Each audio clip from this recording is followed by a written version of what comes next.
Hello and welcome back to my YouTube channel. अब RRB PO में कुछ ही दिन बचे हैं, लगभग 20 दिन।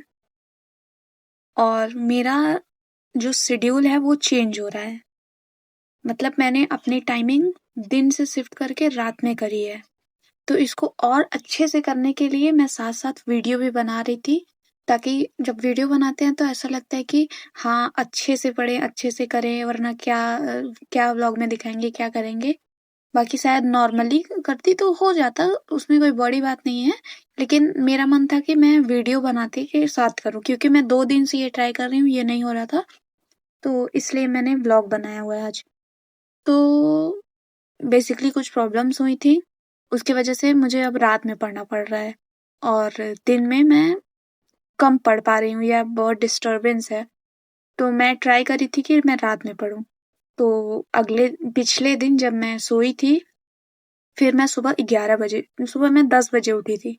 10 बजे उठने के बाद अपना जो भी नहा वहा के, फिर मैंने स्लॉट 1 किया था 11 बजे से 2 बजे तक का, जिसमें मैंने करंट अफेयर की क्लास की थी। उसमें 1 घंटे लगे थे, और क्वांट मेंस कर रही थी मैं। तो इसमें हो क्या रहा है कि पहले तो एक टीचर नहीं डिसाइड हो पा रहे हैं। सब बोल रहे हैं कि अलग-अलग टीचर से करो, सारे टीचर से करना चाहिए। जो चीज़ें तुम्हें जो जो टॉपिक तुम्हें जिस टीचर से समझ आ रहा है, वो टॉपिक उस टीचर से करो। तो उसको ध्यान में रखते हुए मैं वही कर रही हूँ। यहाँ मैं हर्षल सर से पढ़ रही हूँ, जिसमें मैंने पार्थ बैच का एक लेक्चर वाईटी से लिया था। जो इंट्रोडक्शन वाला लेक्चर होता है ना, वो यूट्यूब पे हुआ था, तो मैंने उसको किया था। फिर जब मैं लेक्चर 2 करने गई थी, तो मुझे थोड़ा कम समझ में आ रहा था। मेरे कॉन्सेप्ट हो सकता है क्लियर ना हो, उतने अच्छे ना हों कि मैं उसको समझने के योग्य बनूँ, और फिर मुझे नहीं समझ आ रहा था। तो मैंने 40 मिनट तो जैसे-तैसे किया था। फिर ऐसे लग रहा था कि मैं टाइम वेस्ट कर रही हूँ, नहीं समझ में आ रहा है फिर भी करे जा रही हूँ। तो फिर उसको मैंने छोड़ा, और खुद से सिम्प्लीफिकेशन के मेंस के क्वेश्चन की प्रैक्टिस करी मैंने। तो उसको करने में मुझे 1 ऑवर 20 मिनट लगे थे, और ये सब मिला के जो है मुझे 3 घंटे लग गए थे। तो स्लॉट 1 मेरे 3 घंटे का था। अब बात करें स्लॉट 2 की, तो वो मैंने 4 से 6 बजे किया था, जिसमें मैंने परफेक्शन का लेक्चर 2 किया था। उसको करने में मुझे 1 ऑवर 20 मिनट लगे हुए थे, और मैंने 2 डीआई करी थी। 2 डीआई करने के लिए मुझे 40 मिनट लगे थे, ये मेंस का था। एक डीआई किया था, उसके क्वेश्चन किए थे, और दूसरी डीआई सिर्फ करी थी, उसके क्वेश्चन नहीं किए थे। वो वाली थी, क्या बोलते हैं, कैसलेट थी वो। तो ये करने में मुझको 2 घंटे लगे, और 4 से 6 बजे तक हुआ। बात करते हैं स्लॉट 3 की, तो वो मैंने 7 बजे से 9 बजे का रखा हुआ था, ये भी 2 ही घंटे का। इसमें मैंने सीए का क्विज किया था, जो कि मैं अफेयर क्लाउड से कर रही हूँ। इसमें हैंड रिटन नोट्स हैं, मतलब हैंड रिटन नोट्स की पीडीएफ है, जो कि काफ़ी अच्छे से कलर पेन का यूज़ करके बहुत सारी चीज़ें हाईलाइट करके जो जो इम्पोर्टेंट है वो दी गई हैं। रीड करने में काफ़ी सही है। उसके बाद जब स्क्रॉल करेंगे तो नीचे हम देखेंगे, यहाँ पे और भी ज़्यादा डिटेल में नीचे सारी चीज़ें दी गई हैं, जिसमें कि सबसे अच्छा लगा मुझे एग्ज़ाम हिंट वाला। उसमें मतलब कि जो भी न्यूज़ है उसका समरी दिया गया है। एग्ज़ाम के लिए क्या-क्या इम्पोर्टेंट है, क्या-क्या आ सकता है। तो अगर सिर्फ़ पीडीएफ रीड कर रहे हो तो ये बेटर रहेगा, अच्छा रहेगा।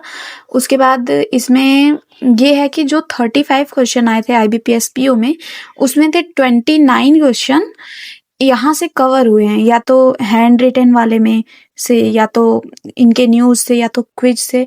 ऐसे मिला के पूरे 29 हैं। उसके बाद हम आ जाते हैं क्विज पे। आप देख सकते हैं कि यहाँ पे 2 क्विज रहेगा, एक इन डेप्थ वाला और एक नॉर्मल क्विज। इसमें आपको रहेगा 30 क्वेश्चन, और उसमें 15 मिनट दिए रहेंगे। टोटल मार्क्स रहेगा 30। इन डेप्थ क्विज में 5 क्वेश्चन है 3 मिनट के लिए, और जिसके लिए 5 मार्क्स दिए जाएंगे। और जो इसमें मुझे सबसे ज़्यादा अच्छा लगा, जब आप करंट अफेयर का परचेज करेंगे तो आपको एडिटोरियल वाला भी फ्री मिलेगा, और भी बहुत सारी चीज़ें फ्री मिलेंगी जिसको प्रैक्टिस के लिए भी यूज़ कर सकते हैं। इसमें आपको एडिटोरियल का भी क्विज मिलेगा, जैसे कि पहले जाओ, वोकैब पढ़ो, वोकैब पढ़ने के बाद फिर आके एडिटोरियल पढ़ो, और फिर उसी का क्विज लगा लो। तीनों चीज़ें एक साथ ही रहेंगी। और इसको परचेज करने के लिए मेरा कोड SJ77 यूज़ कर लेना, एक्स्ट्रा डिस्काउंट पाने के लिए। तो अब बात करते हैं स्लॉट 4 की। स्लॉट 4 जो है उसको मैंने 10:30 बजे से 12 बजे तक किया था, जिसमें मैंने अपने कॉलेज के असाइनमेंट लिखे थे। मैं एमकॉम 3rd सेमेस्टर में हूँ और मेरे एग्ज़ाम काफ़ी नज़दीक आ गए हैं, तो असाइनमेंट वगैरह ये भी एक सरदर्द ही है। तो इसको मैंने 1 आवर 30 मिनट लिखा था और अभी बहुत सारी चीज़ें लिखनी थी, ये तो इसका 1/3 था। अब स्लॉट 5 की बात करें तो उसको मैंने 1 बजे से 2:30 तक किया था, जिसमें मैंने आरआरबी पीओ का मॉक दिया था और मॉक देते वक़्त मैंने रीज़निंग का सेक्शन अटेम्प्ट कर लिया, उसके बाद मुझे करना था सबमिट सेक्शन और मैंने कर दिया सबमिट टेस्ट। तो टेस्ट ही सबमिट हो गया और क्वांट्स बिल्कुल टच ही नहीं हुआ और रीज़निंग का मार्क्स आ गया और खराब हो गया। उसके बाद मैंने फिर से रीअटेम्प्ट नहीं किया। ऐसे ही नॉर्मली सारे क्वेश्चन बैठ के सॉल्व कर लिया और फिर ये करने में मुझे 1 घंटा लग गया। फिर मैंने ये वाली क्लास करी, रीज़निंग का आरआरबी पीओ प्री का पेपर जो कि पुनीत सर ने कराया हुआ था। तो यहाँ वीडियो ख़त्म होती है। अगर आपको वीडियो अच्छी लगे तो लाइक, शेयर, सब्सक्राइब कर देना और टेलीग्राम के ग्रुप में या चैनल में ज्वाइन होना है तो नीचे डिस्क्रिप्शन में लिंक है, वहाँ से ज्वाइन कर लेना और इंस्टा पे जुड़ना चाहते हैं तो जुड़ जाना। मैं 365 डेज़ का चैलेंज कर रही हूँ, जिसमें 321 डे ऑलरेडी कंप्लीट हो गए हैं। इसमें मैं डेली क्या-क्या करती हूँ उसके शॉर्ट वीडियो बना के पोस्ट कर देती हूँ। तो सी यू, बाय बाय।